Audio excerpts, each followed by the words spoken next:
అందరికీ నమస్కారం. అయితే మళ్ళీ మాట్లాడే అంశం ఏంటంటే టెట్ గురించి.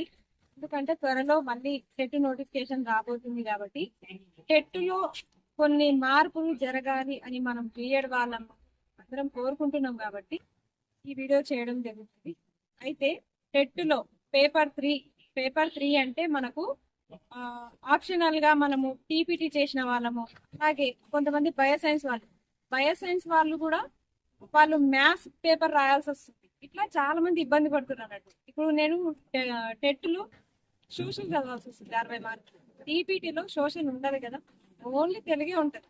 1 ఇయర్ కోర్సు మొత్తం తెలుగే చదువుతున్నారు. కానీ టెట్కి వచ్చేసరికి ఏమవుతుందంటే మొత్తము సోషల్ కి ఎక్కువ మార్కులు కేటాయించబడుతున్నాయి. దాని ద్వారా ఏమైతుందంటే చాలా మంది అభ్యర్థులు క్వాలిఫై అవ్వలేకపోతున్నారు.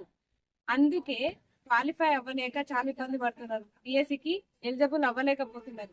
కాబట్టి ఇప్పుడు మనం చేసే రిక్వెస్ట్ ఏంటంటే గవర్నమెంట్ కి, మనకి ఏపీలో లాగా ఆంధ్రప్రదేశ్ లో లాగా మనకు కూడా ఇక్కడ మన తెలుగు వాళ్ళకి సపరేట్ పేపర్ నిర్వహించాలి. అలాగే ఎట్ ఏ టైం బయోసైన్స్ వాళ్ళకు కూడా ఓన్లీ బయోసైన్స్ ఫిజిక్స్ మాత్రమే ఉండేటట్టు ఉండాలి. కానీ వాళ్ళు రాసే పేపర్లో కూడా 30 మార్క్స్ మ్యాథ్సే ఉంటుందట. సో దాని ద్వారా కూడా చాలా మంది స్కోర్ పెంచుకోలేక ఇబ్బంది పడుతున్నారు. టెట్ వెయిటేజ్ ఉంటది కాబట్టి డిఎస్సిలో ఇప్పుడు ఈ మార్కులు కూడా పరిగణించబడతాయి కాబట్టి చాలా ఇబ్బందిగా ఉందన్నట్టు. క్వాలిఫై అవ్వలేకపోతున్నారు. అటు ఇటు కొంచెం ఫస్ట్ టైం రాసే వాళ్ళు ఇబ్బంది పడుతున్నారు. స్కోర్ చేసుకోవాలనుకునే వాళ్ళు స్కోర్ చేసుకోలేకపోతున్నారు. మరి ఎందుకు ఈ నిర్లక్ష్యం ఎందుకు జరుగుతుంది అంటే, ఫస్ట్ ఆఫ్ ఆల్ మనం గవర్నమెంట్ ని తిట్టే బదులు మన లోపల మనకి సఖ్యత లేదు. ఫస్ట్ ఆఫ్ ఆల్ మనకి క్లారిటీ లేదు. ఎంతసేపటికి ఫోన్లలో, మెసేజ్లలో, గ్రూప్లలో, వాట్సాప్ లో వీటి లోపల మనం మాట్లాడుకుంటున్నాము. ఎందుకు మనకి పేపర్ సపరేట్ గా లేదు అంటే, మీరు నాకు మెసేజ్ చేయడం వల్ల సపరేట్ పేపర్ రాదు, అలాగే ఒక గ్రూప్ లో మాట్లాడడం వల్ల సపరేట్ పేపర్ నిర్వహించబడదు. ఎప్పుడు నిర్వహించబడుతుంది? ఫస్ట్ ఆఫ్ ఆల్ ఈ సమస్యని గవర్నమెంట్ దృష్టికి తీసుకెళ్లాలి. అట్లా ఎంతమంది ప్రయత్నం చేస్తున్నారు? ఎవరు చేయట్లేదు. నోటిఫికేషన్ వస్తే చక్కగా రాసుకుంటూ పోతున్నారు. అదంతా కాదు. ఫస్ట్ ఆఫ్ ఆల్ మన లోపల మనమే క్వశ్చన్ చేసుకోవాలి. అసలు నేను చదివే చదువేంది, నేను రాసే ఎగ్జామ్ ఏంది, అసలు ఆ సిలబస్ ఏంది ఒకసారి చూసుకున్నారా? ఎప్పుడన్నా చదువుకుంటా పోతున్నారు, కోచింగ్ సెంటర్లు జాయిన్ అవుతున్నారు, చదువుతున్నారు, కాదన్నట్లే మీరు అంతా కష్టపడుతున్నారు. కానీ కష్టానికి తగ్గ ఫలితం ఏది అది మీరు క్వశ్చన్ చేసుకొని ఫస్ట్ ఆఫ్ ఆల్ మనము ఏం చేయాలంటే, ఫస్ట్ మన సమస్యని గవర్నమెంట్ కి చెప్పాలి, వినతి పత్రం ఇవ్వాలి. మనము మొత్తం వినతి పత్రం ఇచ్చిన తర్వాత ఆ తర్వాత కేసు కూడా వేయాలి. మనకి ఏ మెథడ్ లో చదువుకున్నామో ఆ మెథడ్ లోనే మనకు ఎగ్జామ్ ఉండాలి. కాబట్టి కోర్టును కూడా మనం ఆశ్రయిస్తాం. దయచేసి అందరు కోఆపరేట్ గా ఉండండి. ఇంకొకటి ఏంటంటే, మనము ఎక్కడో, ఇది మెయిన్ గా హైదరాబాద్ లో ఉండే వాళ్ళ కోసం కాదు ఈ వీడియో. మారుమూల గ్రామాల్లో ఉండి ప్రిపేర్ అవుతూ ఇక్కడికి రాలేని పరిస్థితిలో ఉంటారు కదా, వాళ్ళ కోసం ఉద్దేశించి చేస్తున్నాం ఈ వీడియో. ఎందుకంటే వాళ్ళు ఇక్కడికి రాలేని పరిస్థితిలో ఉంటారు. కొందరు హౌస్ వైఫ్స్ ఉంటారు. అందరిని వచ్చి రోడ్ల మీద కూర్చోమని మేము చెప్పాము, కానీ అవసరమైనప్పుడు మాత్రం స్పందించండి. అదే మేము కోరుకునేది. ఇప్పుడు మీరు స్పందించాల్సిన పని ఏంటంటే, మీరు ఎక్కడెక్కడో ఉన్నారు, మిమ్మల్ని గ్యాదర్ చేయడం చాలా కష్టం అవుతుంది. అందుకే ఏం చేస్తున్నామంటే, ఒక టెలిగ్రామ్ గ్రూప్, ఒక వాట్సాప్ గ్రూప్ క్రియేట్ చేస్తున్నాము. ఈ వీడియో కింద డిస్క్రిప్షన్ లో లింక్ పెట్టేస్తాము. మీరు అందరు జాయిన్ అవ్వండి. ఫస్ట్ ఆఫ్ ఆల్ మనం అందరం అటు ఇటు ఉన్నాం వేరే వేరే డిస్ట్రిక్ట్స్ లో. కాబట్టి మనం అందరం ఒక సమూహంగా ఏర్పడాలంటే మనకు ఒక టెలిగ్రామ్, ఒక వాట్సాప్, ఇవే మనకి ఇప్పుడు సోషల్ మీడియానే మనకి ఆధారం. కాబట్టి మీరందరూ జాయిన్ అవ్వండి. జాయిన్ అయిన తర్వాత ఏం చేయాలి అనేది, ఇప్పుడు హైదరాబాద్ లో సర్కిల్లో ఉండే వాళ్ళు మాత్రం అప్పుడు కొంచెం కోఆపరేట్ చేస్తే, అప్పుడు మేము ఇక్కడ నియర్ బై దగ్గరలో ఉన్నవారు గవర్నమెంట్ సెక్రటరియట్ కి మొత్తం అందరు ఎమ్మెల్యేలకి, ఎంపీలకి, ఎమ్మెల్సీలకి తిరిగి మేము వినతి పత్రాలు ఇస్తాం. అప్పటిదాకా మీరు మాత్రం ఈ గ్రూప్ లో జాయిన్ అవ్వండి.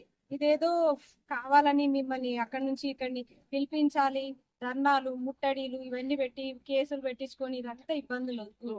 శాంతంగానే మనము మన ఎగ్జామ్ ని మన మెథడ్ లో నిర్వహించుకుందాము. కాబట్టి టెట్ నోటిఫికేషన్ వచ్చేలాగా మనకి ప్రధానంగా మన మెథడ్ లోనే మనకి ఎగ్జామ్ ఉండాలి. ఇప్పుడు నేను తెలుగు చదివిన కాబట్టి నాకు 60 మార్కుల పేపర్ తెలుగులోనే ఉండాలి. తెలుగు సబ్జెక్ట్ కి సంబంధించిన క్వశ్చన్సే నాకు ఉండాలి. యాజ్ ఏ టీపీటీ చేసిన విద్యార్థిగా నేను కోరుకుంటున్నాను. మరి బయోసైన్స్ చేసిన విద్యార్థులు కూడా వాళ్ళు కూడా వాళ్ళు కూడా అడుగుతున్నారు అన్నట్టు మా గురించి కూడా చెప్పండి అని. మీ గురించి కూడా చెప్తున్నాం. ఎందుకంటే పాపం వాళ్ళు చదివేది సైన్స్, కానీ అక్కడ రాసేది మ్యాథ్స్ అట. వాళ్ళకి ఎంత ఇబ్బంది అంటే బిఎడ్ లో సైన్స్ చదివి టెట్కి వచ్చేసరికి మళ్ళీ చేసి మ్యాథ్స్ చేయాలంటే స్కోర్ ఎట్లా పెరుగుతుంది వాళ్ళకి. అంతే 90, 80లోనే ఆగిపోతున్నారు అనుకుంటారు వాళ్ళు. కాబట్టి వాళ్ళు చెప్తున్నారు మాకు ఇబ్బంది అవుతుంది అని చెప్పేసి. ప్రధానంగా సైన్స్, తెలుగు చదివే వాళ్ళకి టెట్ లో చాలా ఇబ్బందులు పడుతున్నాం. ఇది మనము గవర్నమెంట్ దృష్టికి తీసుకెళ్ళాలి. ఇది ఒకటి మనం గుర్తు పెట్టుకొని మీరందరూ కూడా టెలిగ్రామ్ గ్రూప్ లో జాయిన్ అవ్వండి. అందరం ఇలాంటి సమస్యలు ఏదైనా సరే, డిఎస్సికి సమస్యలు ఏదైనా సరే మనం పరిష్కరించుకుందాం సామరస్యంగా. కాబట్టి అందరు ఈ గ్రూప్ లో జాయిన్ అవ్వండి. ఇంకొకటి ఏంటంటే డిఎస్సిలో పోస్టులు ఈసారి 0 ఉంటాయని ఎక్స్పెక్ట్ చేయొచ్చు. ఎందుకంటే 11,000 డిఎస్సి వచ్చినప్పుడే మనకి కొన్ని జిల్లాలో 0 ఉన్నాయి. ఇప్పుడు 5,000 డిఎస్సి అంటున్నారు. మెగా డిఎస్సి మనము ఎక్స్పెక్ట్ చేసినాము, కానీ మెగా డిఎస్సి లేదు, రగా డిఎస్సి ఉంది ఈసారి కూడా. కాబట్టి ఏం చేయాలంటే మెగా డిఎస్సి కోసం టెట్ ఎగ్జామ్ అయిపోగానే మనము ఫస్ట్ టెట్ ఎగ్జామ్ ఉంటుంది కాబట్టి టెట్ లో ఈ పేపర్స్, మెథడ్స్ పేపర్స్ కోసం మనం వినతి పత్రం ఇచ్చేసి తర్వాత మనము డిఎస్సిలో ఎస్ఏ పోస్టుల కోసం అప్పుడు మనం ఫైట్ చేయాల్సి వస్తుంది. ఇప్పుడు కోర్టులో కేసు నడుస్తుంది కాబట్టి అది మనకు అనుకూలంగానే రావాలని కోరుకుందాము. మాట్లాడితే మనము ఏపీ జియోని ఆధారంగా చేసుకొని ఇప్పటికీ మళ్ళీ రాష్ట్రం ఉన్నప్పుడు ఎట్లా కొనసాగిందో అట్లే కొనసాగుతుంది అని వార్తలు వస్తున్నాయి. ఇప్పుడు రాష్ట్రాలు మారినాయి, ప్లస్ ఎవరి పరిపాలన వాళ్ళకైంది. అయినా అప్పటి జీవోలు మాకెందుకు, కొత్త జీవో అన్ని మారుతున్నప్పుడు కూడా మార్చుకుందాం.